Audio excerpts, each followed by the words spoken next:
So our next question, how can we effectively encourage consumers to adopt more sustainable consumption behaviors, and what are some key barriers you've observed that make this shift challenging, especially when it comes to reducing our material footprint?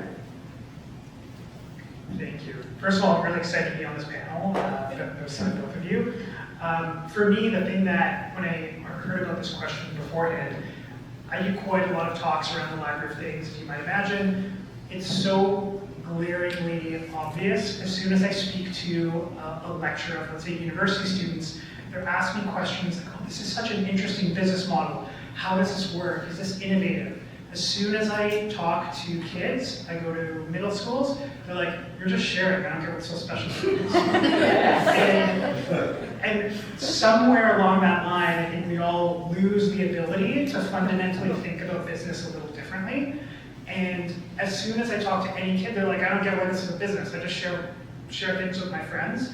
And I think we need to flip it so that these types of businesses that demonstrate a lot of value to their community are the norm. When people ask me about the Library of Things, my goal is for people not to be surprised and interested with it, but, oh, that's just boring.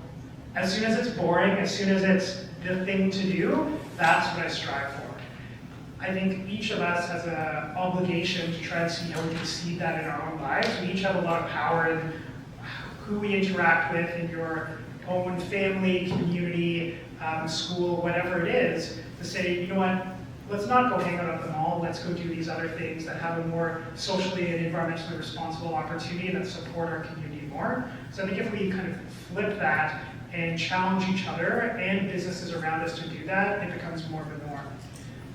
The example I'll share is we have these aprons, I'll just stand up.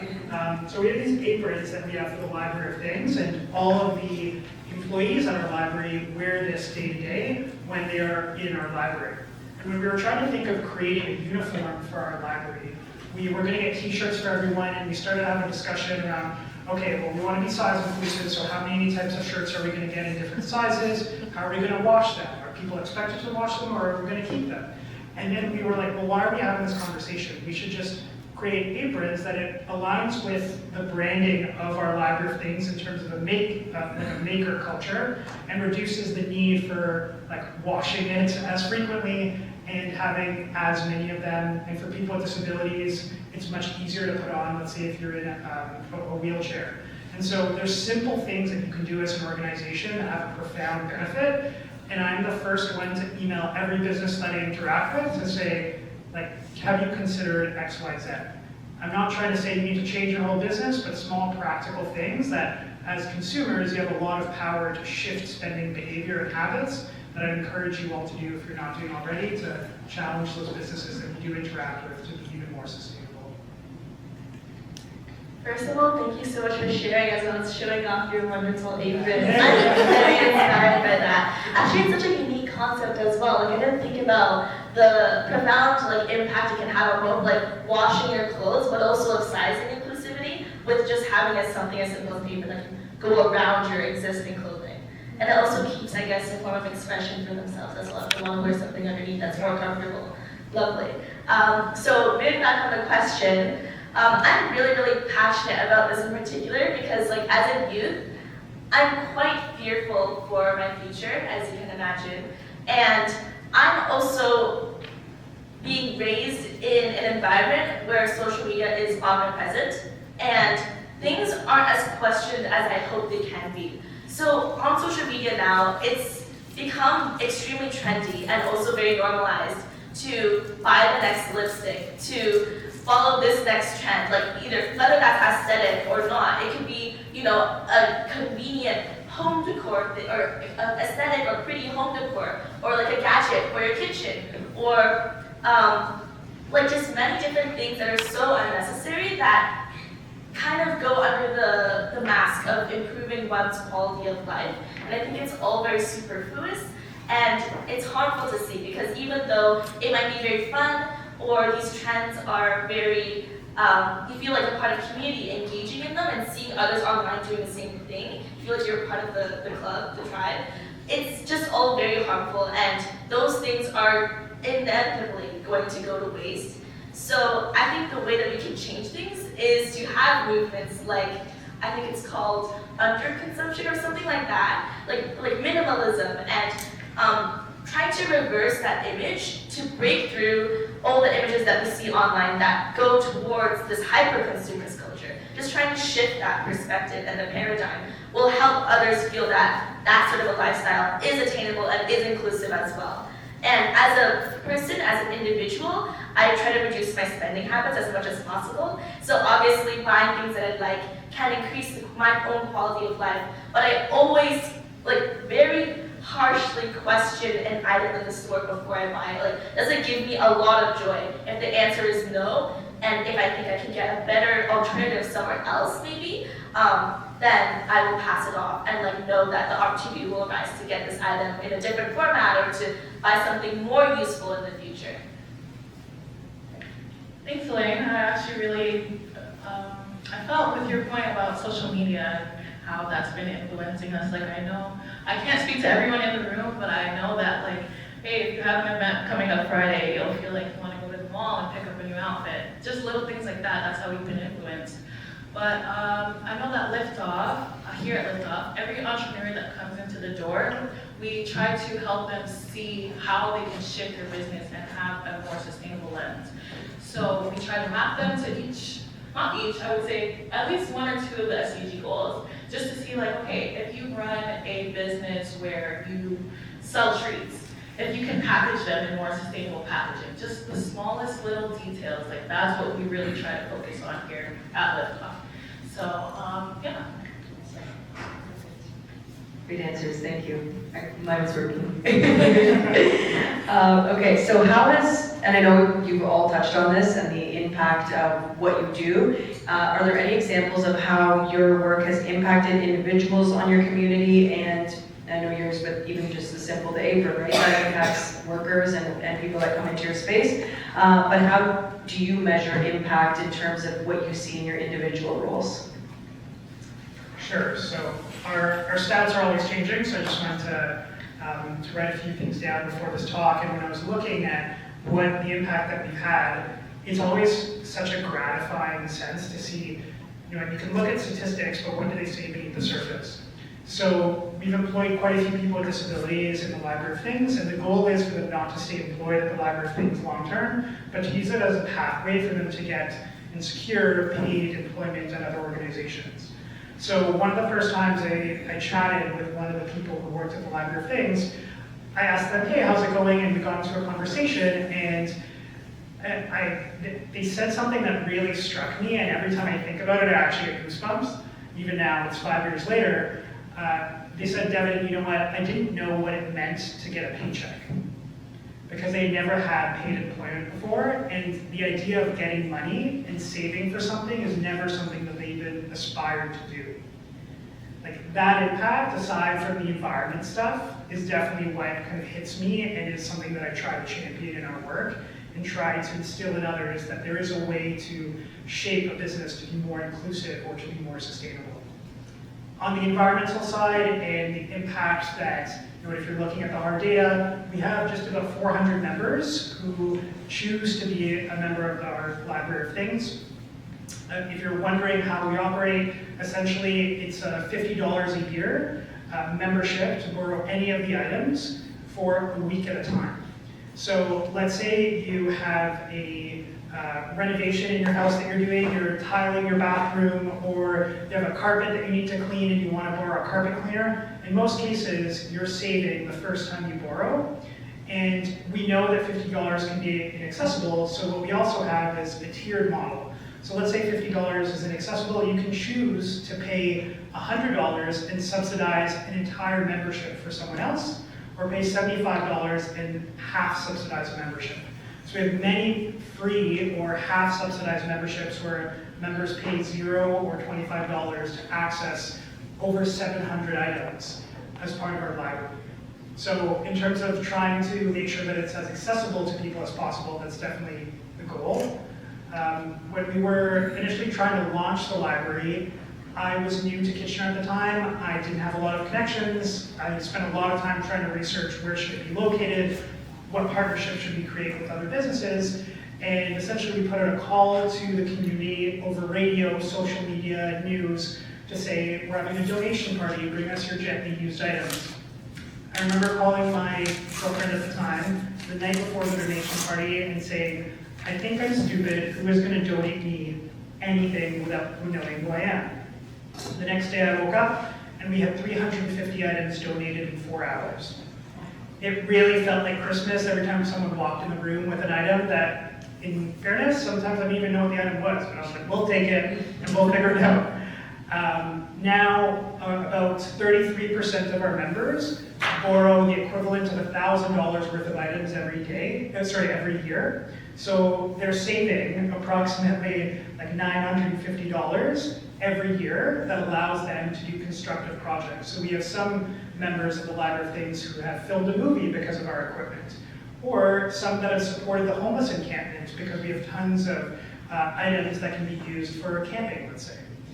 Whatever it is, our members are notoriously creative, and they found a way to use all these shared items in our community and leverage them for really positive benefits. So I believe we've shared over 3,500 items now, but each of those have a story to it. Someone is always coming into the library and saying, I borrowed that carpet cleaner and I didn't realize I was living in filth until I saw what came out of this carpet cleaner.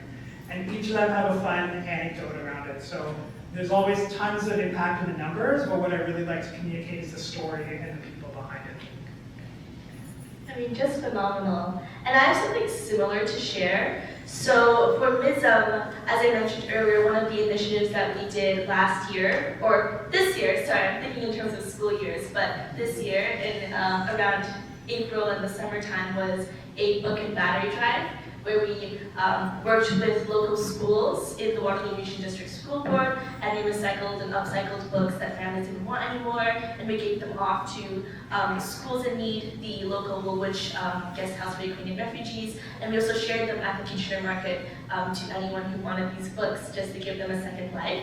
And actually, I brought in a board here that we had up at the Kitchener market a couple of times. And you can see the messages that people left off. People saying, like, we're so happy that we can leave home these books, our family will love them. There were also many teachers that came in, and they said that this would help serve their classrooms, especially for students who really want to get into learning and to delve and immerse themselves in literature. So that itself is really meaningful, but what I think is super cool is that lots of these kids that came up to our stand at the Kitchener market, and these teachers who got these books, and all these community members of diverse backgrounds, they were saying how after they finish reading this book, they'll then give it to someone else. And I think it's really awesome that it can be exponential this way, and that the idea of living sustainably and being a responsible consumer can be spread just like that. And it's an idea and a mindset that we can have. And like Devin said earlier, I hope that it can be something more boring in the future, something that's more normalized and that's more widespread. Thank you, that's awesome. I really like the idea of your drive. We had a similar drive this month, so our clothing, well, I have a twofold answer. So for LiftOff, the impact we've created is we've had over 140 businesses come into LiftOff. So that's 140 businesses who have been able to change their business and be more sustainable. We've also had over $50,000 awarded to these businesses in terms of funding that has enabled them to be more sustainable. But my second answer is about our clothing drive. Our clothing drive has made a big impact in our community this month. As you can see, we have one behind me here. We've had a couple of volunteers come in from the community high schools, and she described to me that being a lower income student, it was an amazing opportunity for her to come and display her art on our boxes. We have 3. This is one. We have another at a church called Kingdom Community International. We have another one at the University of Waterloo in Greenhouse. I don't know if you guys know about Greenhouse, but it is a social impact incubator. And then this is our 3rd box. We've also been able to have a bunch of bigger community partners come in and donate clothing, such as Libro Credit Union, Scotiabank, and just like Devin said, it felt like Christmas. Like we watched everyone come in and like Scotiabank dumped a bunch of like clothing in our boxes. I don't know. Did I get up and show? Like, yeah. Yeah, so our box is Oh, you know what? They moved some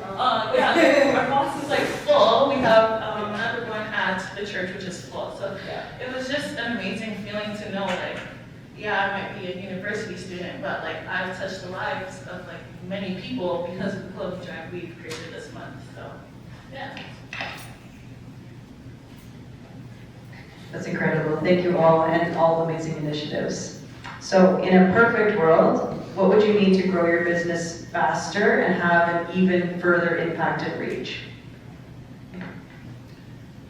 In a perfect world, all our businesses would be the norm. I say that all the time, but I think it really stresses the idea of it's just being expected. So I've done quite a few talks at business schools, and every business student is like, oh, this is so cool. I don't want it to be cool. This should just be the norm, and there should be more and more people kind of expecting this of businesses. I also think funding is a large part of this. So the Library of Things is obviously dependent on quite a lot of funding. We were very successful in the beginning because we addressed so many of the UN Sustainability Development Goals. So when we look at funding mechanisms, it's really challenging to determine how you can access them, and trying to reduce barriers to that is important to enabling these businesses to actually pivot to focus on sustainability. So for instance, our Library of Things, we were quite lucky or strategic because our Library of Things is housed within Extended Family Waterloo Region, which is a registered charity. Registered charities have access to dramatically more funding than other organizations. So if you look at other libraries of things around Canada, we're largely the best funded one, but that also comes with additional reporting burden along with that. The other challenge is government changeover.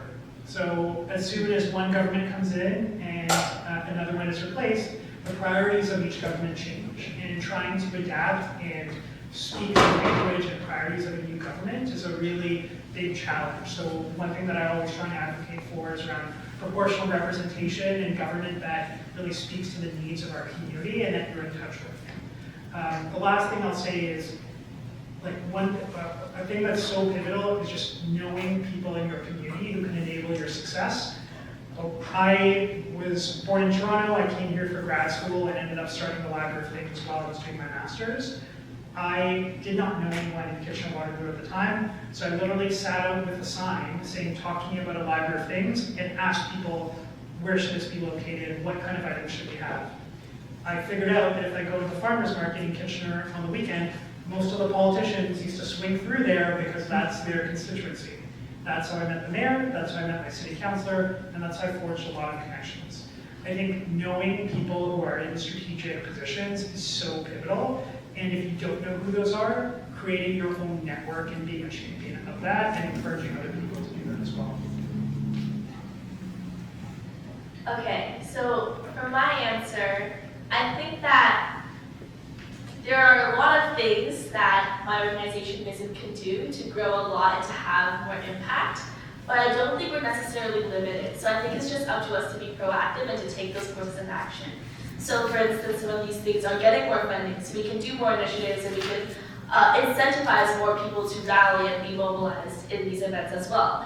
To create more chapters around the community, potentially expanding our website into areas other than Canada, changing off that domain .ca for something like .com. That is not necessarily something I need a perfect world to do. It just takes action, and it takes our drive to do so. And I think, like Devin said, what is really important for one's growth and that I see was a catalyst for Mism was being able to deeply engage with the community and with powerful and even just like amazing, everyone I think is amazing and has impact and has their own knowledge and contributions. So just tapping into these people in our community and engaging with them has really helped Mism. For instance, just our collaboration with schools in our book and battery time, it was incredible because they were doing work while we also did the work. So it kind of compounded and it became really, really, like, we had a lot of impact in a short amount of time. But also talking to people such as my city councillor, Royce Waterloo, with the local conservation issue that I talked to him about for Mism, and getting to talk with people like MP Mike Morris about green advocacy and civic engagement, and having the mayor even serendipitously at one of our events. It has all been really inspiring, and I think taking that first step, whether that's with these new things that are in plan for Mism, and also taking the action to talk to people in our community like yourselves, is a big step. So that is what I think kicks off growth and will continue to do so. Awesome, great points. I also agree with Devin about just government in general. LiftOff being a not-for-profit that does focus on a marginalized community, it sometimes does get a little bit worrisome. Like, is the next government that comes into power, are they going to care about the things that we care about? But other than that, I would say, of course, funding, and I would agree as well, network. Our network, our smaller network at LiftOff, has been the reason why we're able to have this drive in the first place. One of our partners upstairs, the Waterloo Region Community Foundation, they gave us our budget to start this clothing drive. Without them, we wouldn't have been able to purchase these 3 large boxes from Uline, that were like $500. Yeah. So that was that's what gave us the opportunity to hold our clothing drive. We also partnered with Greenhouse to house the boxes. We also partnered with Project Impacting Lives, which they will be the benefactors of our clothing drive, so we will be able to donate the clothing to them. They are going to be making care packages to be donated to the less fortunate. And I think although the network is small, people open doors for other people, and having people in strategic places is what opens doors. So. Awesome, thank you guys. So our last question, what message would you share with others who are looking to make a positive impact in their community or business, and how can they start taking action today?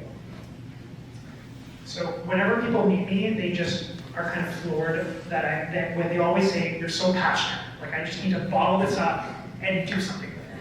And I'm really touched by that, but I always just say, all anyone needs to do is find their particular passion.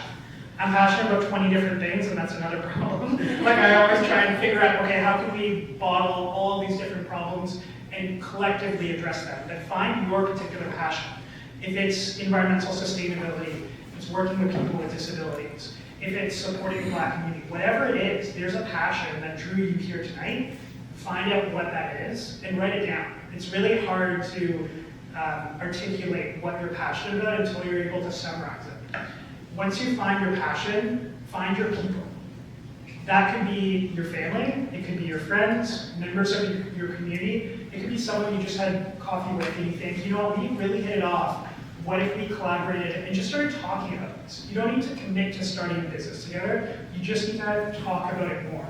As soon as you start to talk about the idea, that's when it starts to become a reality.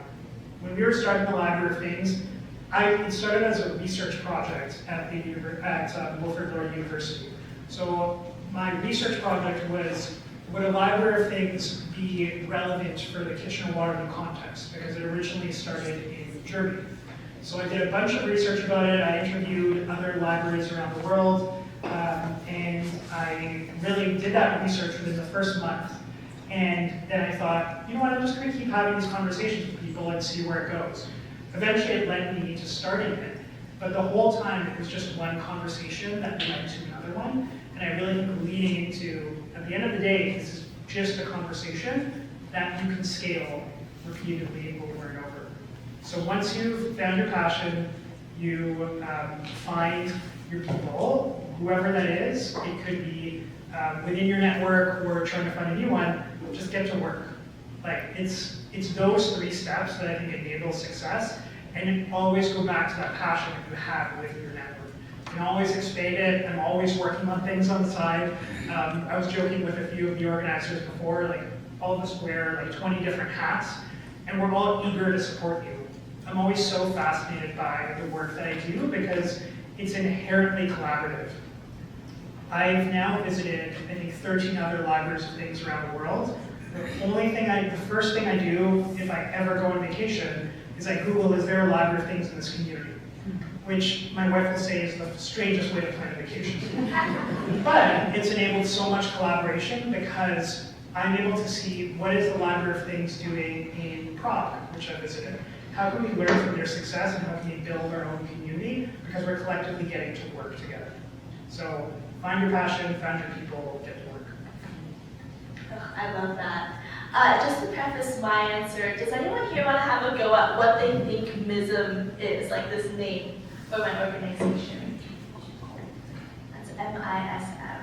I think, yeah, I didn't expect an answer. It's kind of mysterious and strange, peculiar. It actually came to my head, like suddenly, when I was in the beginning of making Mism.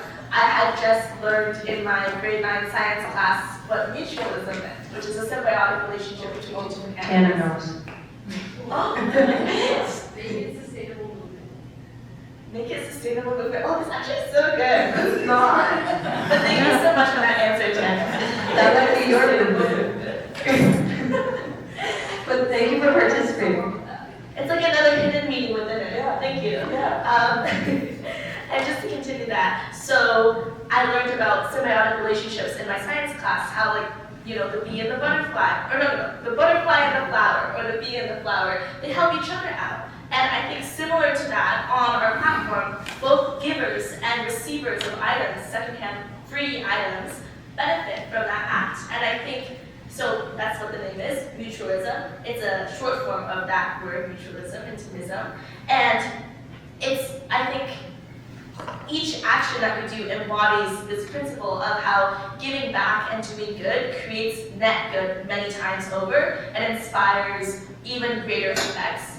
Kind of like, I think it's been a constant theme throughout my answers today, but when you have the power of community and when more people are rallied together, it does compound and create exponential impact that's really, really wonderful to see. So my message for you all would be, first of all, like, take action with other people because that's going to lead to something way greater than the simple sum of the parts. And also take action. In grade 9, I don't think I was extremely passionate about any one thing, but I knew there was a problem. And I first of all acted on that problem, which was waste around the community. So then I started to build Mism.ca and then I scaled it into a nonprofit. And now we're doing even more things. So just taking the first step leads to other things down the line. And even though I was very, sometimes fearful about where this would actually end up going, like, is this website actually gonna come alive? Like, am I actually going to be able to mobilize enough youth to help us make lasting and meaningful impact? But along the way, you solve those itty bitty problems. And I think most of you guys probably already know this, like, I think a lot of people in here are wiser than I am, but that would be my 2 cents, and I hope that what we've shared today as a panel can be more inspiring for you guys. Thank you, Elaine, some very wise words. I would say just start with the connections and the resources that you have already. You don't have to wait for the perfect moment to go and start a change. I would say even if it's like just supporting the local initiatives or even just having little small conversations, that's where it all starts, that's where it blossoms from. I know that you have to have a good team behind you. Like, I wasn't able to just randomly wake up. Like, the idea we had to start a clothing drive started in January, and we weren't able to accomplish that until now. That's because we had a team of people behind us to do that. So I would say, like, again, start your conversations and just have a good team. Thanks. Thank you. Well, it'll come back. Thank you all. This really has been informative and very inspiring.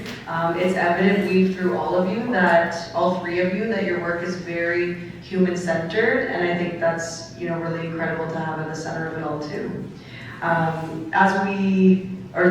Thank you to you guys, our panelists, for sharing your work and insights tonight. As we reflect on tonight's discussion, it's evident that embracing a circular economy and rethinking consumerism patterns are essential steps toward achieving Goal 12. It starts with each of us choosing to repair instead of replace, to share instead of hoard, and to think critically about the life cycle of what we're purchasing. Now, we'd love to open the floor to hear from you. If you have any questions for our panelists or thoughts you'd like to add, please feel free to raise your hand and we'll get you to ask. But don't be shy.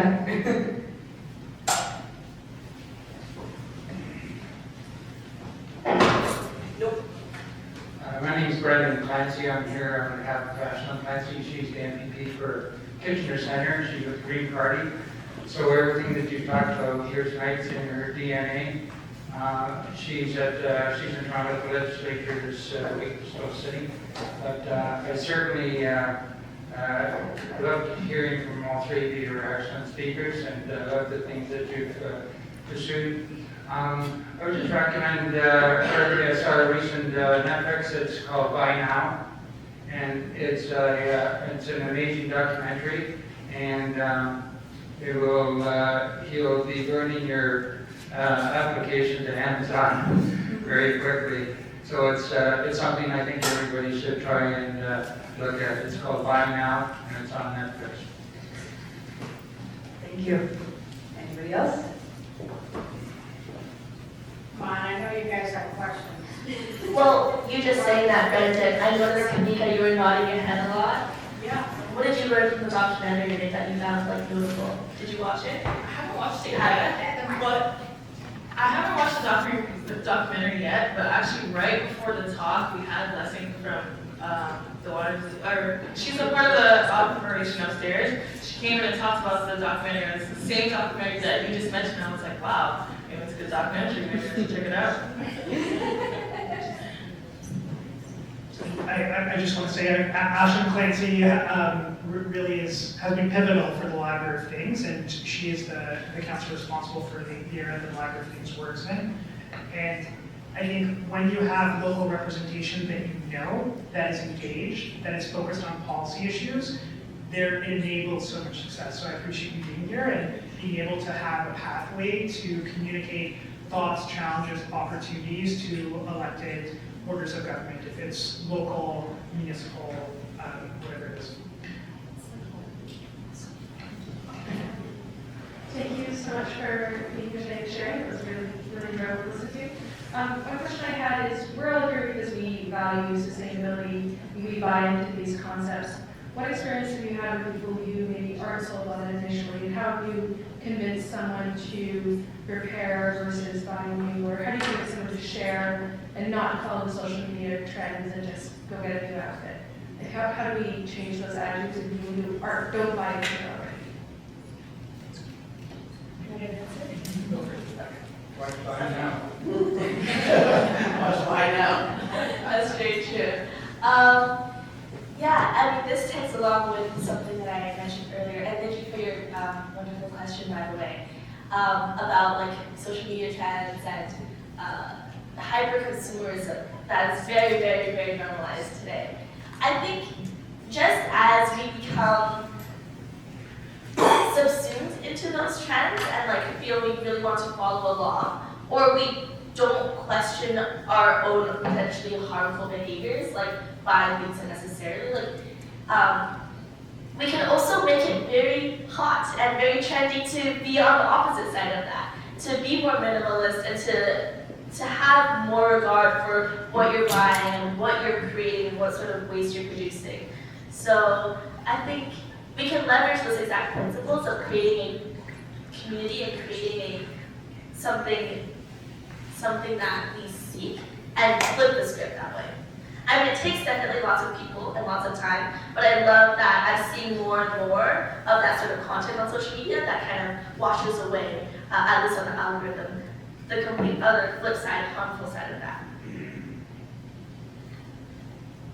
I'm full of stories, if you haven't figured this out already. So obviously there's a story in here.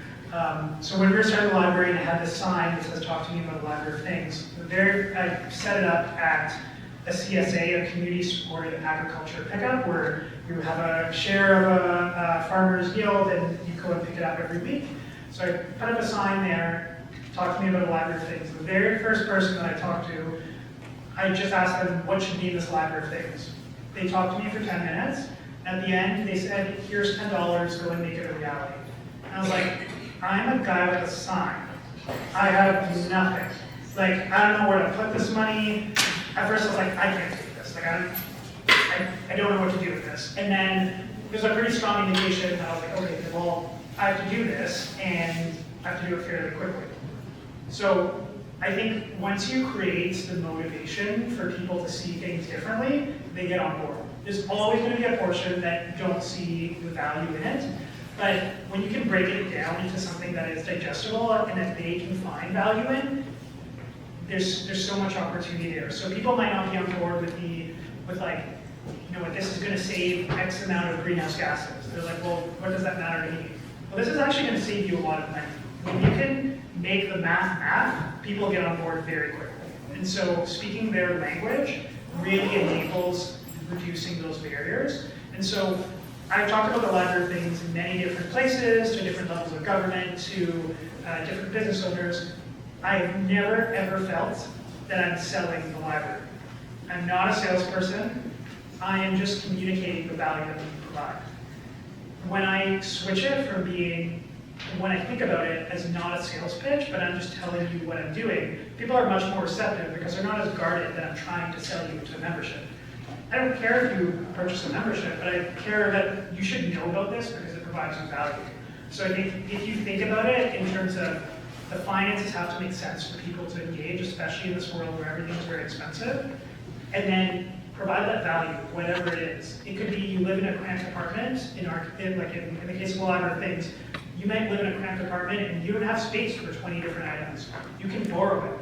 That is a huge value add. Or for others, it's, you know what, I'm planning a Thanksgiving dinner and I don't have nearly the amount of utensils that I need for my family. This is where you can borrow them from the library of things. But communicating it in terms of stories and value, I think is where you get people to engage more. Anyone else? Well, yeah, so I come from like a public health background, so we're all about like knowledge dissemination and so on. So I think obviously like speaking people's language is what's important. For me, I know that hearing the numbers is what scares me. So hearing that there's like 100 billion pieces of clothing made every year, and then I did the math, and that's like 2,000 pieces of clothing every minute, and then that's 85% of that ends up in the landfill. So for me, that's what scares me. That's what I want to hear. So I think it's just tuning your approach to each person and trying to get them to understand like, hey, this is a problem. Like this is something we need to work on. That's what gets them motivated. I know that like our clothing drive, it wasn't only about like the donations, it was also about getting them to be more sustainable and consuming more responsibly. And I heard opinions like, well, I don't want to thrift. That's other people's clothes. I'm not wearing someone else's clothes. But at the same time, it's like, okay, but this is the problem. So if this is not your avenue, of course, but here you can also donate. Like just giving them other options, not feeling like you're limited to just doing one thing and that's the only solution.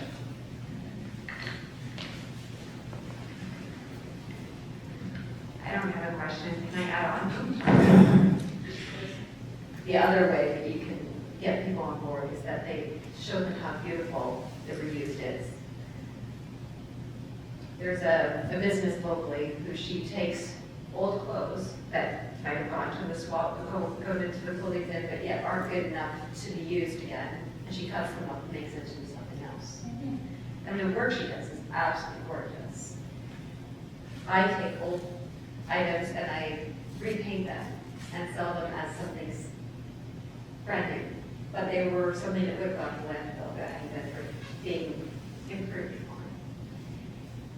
People, when they see things are can be used but still be beautiful, change their mentality very quickly, and they change it on their own. So we're not selling it like Devin was saying, we're expanding on it. Thank you for sharing that.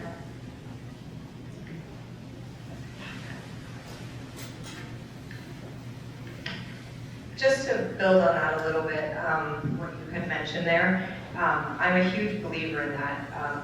Merchandising, like when you are dealing with reused things, secondhand things, to take them and make them look like how retail stores who have, you know, millions of dollars, thousands of dollars in marketing, look at their social media, look at their, how do they make things look cool, and then emulate those practices to make, you know, a secondhand outfit look just as cool.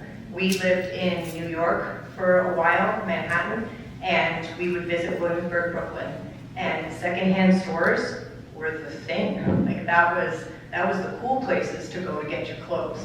And so, because they knew how to showcase them, they knew how to make it seem cool. And so there's an element there of, you know, who are the big players in the retail industry? What are they doing to make these things seem amazing and you want them? Now, how do we take those principles and apply them to secondhand items?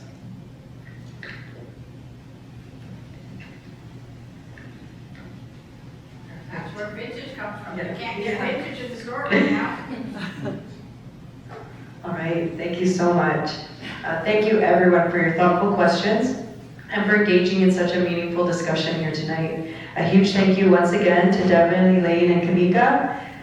Before we wrap up, I know some of you have, but we want to still invite you all to enjoy any refreshments and take this opportunity to connect with one another. And again, thank you for joining us tonight. We look forward to seeing you at our next SDG Talk on January 28th, where we will be discussing quality education, Goal 4. Thank you.